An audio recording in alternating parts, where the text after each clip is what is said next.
There are no blue tigers, no blue bats, no blue squirrels, no blue dogs. Even blue whales aren't that blue. Animals come in pretty much every color, but blue seems to be the rarest. What's cool though is when we do find a blue animal, they're awesome looking. Nature doesn't do halfway with blue. To understand why this is, we're gonna journey through evolution, chemistry, and some very cool physics. But first, we're gonna need to understand why animals are any color at all. And to do that, we need to go look at some butterflies. Because butterflies are awesome, and if you don't think so, you're wrong. This is Bob Robbins. He's curator of Lepidoptera at the National Museum of Natural History in Washington, D.C.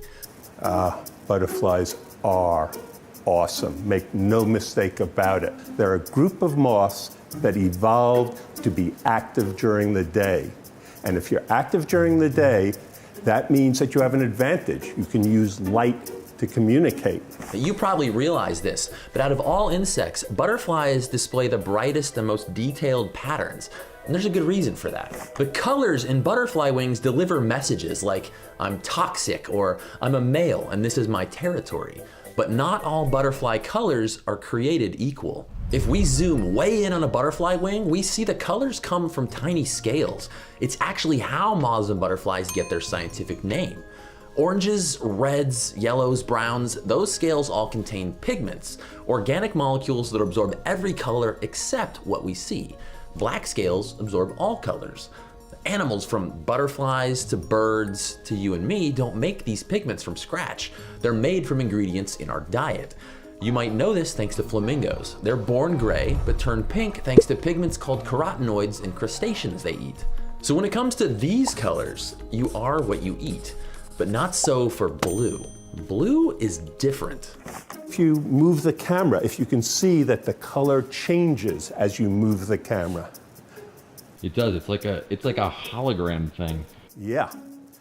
And this is because there's no blue pigment in these butterflies. Wait, so they're blue, but they're not really blue. That's correct. Yes. You're lying to me, butterflies. These are blue morpho butterflies, maybe the prettiest butterflies of all. I mean, they did make it the butterfly emoji. The blue color isn't from a pigment. The blue comes from the shape of the wing scale itself. And when I learned how this works, it kind of blew my mind. If we zoom way in on a blue wing scale, we see these little ridges. If we slice across the scale and look closer, we see those ridges are shaped like tiny Christmas trees.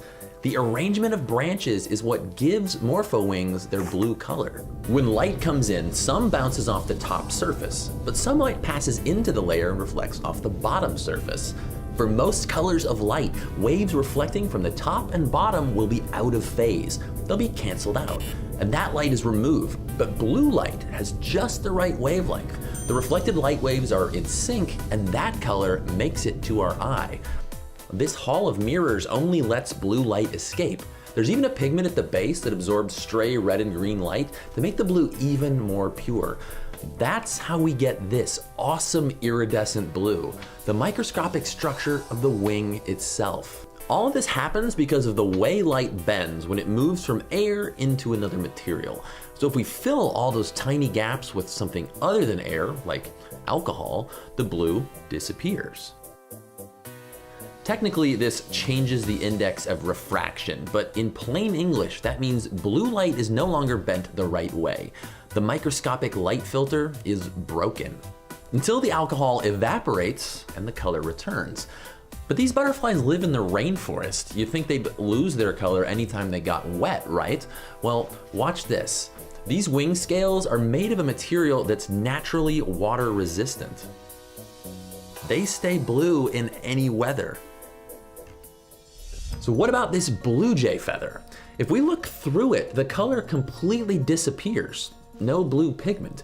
Each feather bristle contains light-scattering microscopic beads, spaced so everything but blue light is canceled out. Unlike the highly ordered structures we find in butterfly wings, these feather structures are more messy, like a foam. So instead of changing as we move, the color's more even from every direction. Peacock tail feathers? Again, it's the shape of the feather, not pigment. But the light reflecting structures here are more ordered, like a crystal, so it's brighter from certain angles. There's even a monkey. Whoa, whoa, whoa, whoa, let's keep this PG.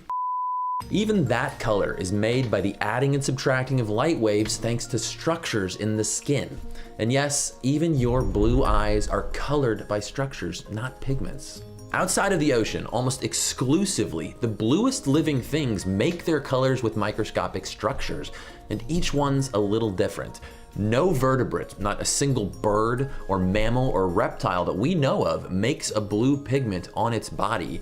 In fact, there's only one known butterfly that's cracked the code for making a true blue pigment. Blue as a pigment in nature is incredibly rare, but there's one exception so far that we know about, and these are over here called the olive wings. They have evolved a blue pigment, and they're not very common, and we don't know very much about them, and I don't know of any other blue pigments. That's a really special butterfly. But why is almost all of nature's blue made from structures and not pigments, like everything else? I've asked this question to several scientists that study color, and here's their best theory so far. At some point way back in time, birds and butterflies evolved the ability to see blue light, but they hadn't yet evolved a way to paint their bodies that color. But if they could, it'd be like going from early beetles to Sgt. Pepper's beetles. It meant new opportunities for communicating and survival. Creating some blue pigment out of the blue would have required inventing new chemistry, and there was no way to just add that recipe to their genes. It was much easier for evolution to change the shape of their bodies ever so slightly at the microscopic level and create blue using physics instead. They solved a biology problem with engineering. What I love about this is that these colors have fascinated curious people for hundreds of years.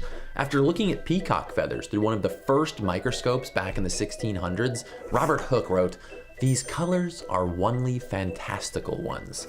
Even Isaac Newton noticed there was something unusual about these blues, and scientists have been studying them ever since, not only because the science is interesting, but because it's beautiful.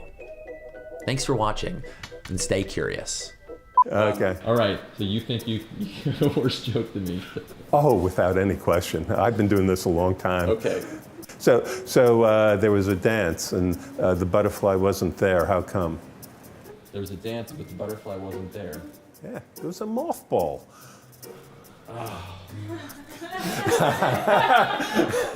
I told you. Okay, he wins. That was bad.